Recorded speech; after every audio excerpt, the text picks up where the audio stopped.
पिछले भाग में आपने देखा कि सारे किसानों के खेतों में फसल अच्छी नहीं हुई थी, जिस कारण सभी किसान चिंतित थे। पर तभी गोविंद को एक उपाय सूझा।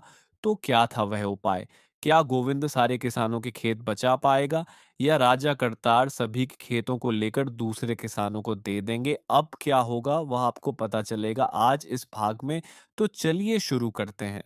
पूरे गांव के किसान थे और सबके पास एक एक बैलगाड़ी थी।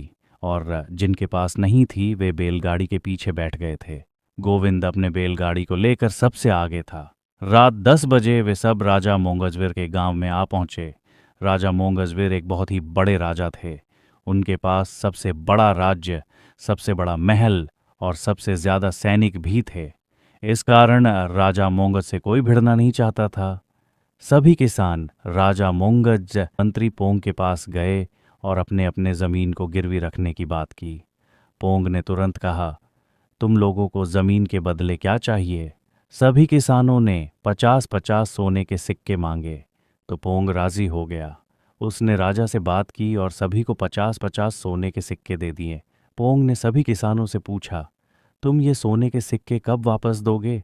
तो सभी किसानों ने 2 दिनों का समय मांगा। पोंग राजी हो गया। सुबह होने से पहले सभी किसान अपने घर पहुंच गए। अगले दिन जब राजा करतार सिंह गांव में निरीक्षण करने आए तो उन्हें दिखा उनके राज्य के खेत में एक भी फसल नहीं थी। तभी उन्हें एक और चीज दिखी। उन्होंने जब ध्यान से देखा तब उन्हें पता चला कि उनके राज्य के खेत में मोंगज के सैनिक थे। जब राजा करतार उन सैनिकों के पास गए तब उन्हें पता चला कि सारे किसानों ने तो अपने जमीनों को मोंगज राजा को गिरवी दे दिया है, जिस कारण अब राजा करतार किसानों से जमीन नहीं ले सकते थे।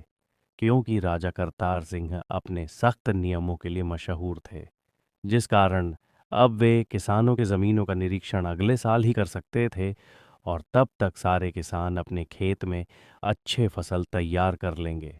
अब राजा करतार को यह समझ नहीं आ रहा था कि वह खुश हो या दुखी हुए। और वहीं दूसरी तरफ सारे किसान बहुत ज्यादा खुश थे और गोविंद की वाहवाही कर रहे थे। इस कहानी से हमें यह सीखने को मिलता है कि जीवन में आने वाले संकटों का सामना करने के लिए हमें बुद्धिमानी, धैर्य, एकता, सहयोग और हिम्मत की जरूरत होती है।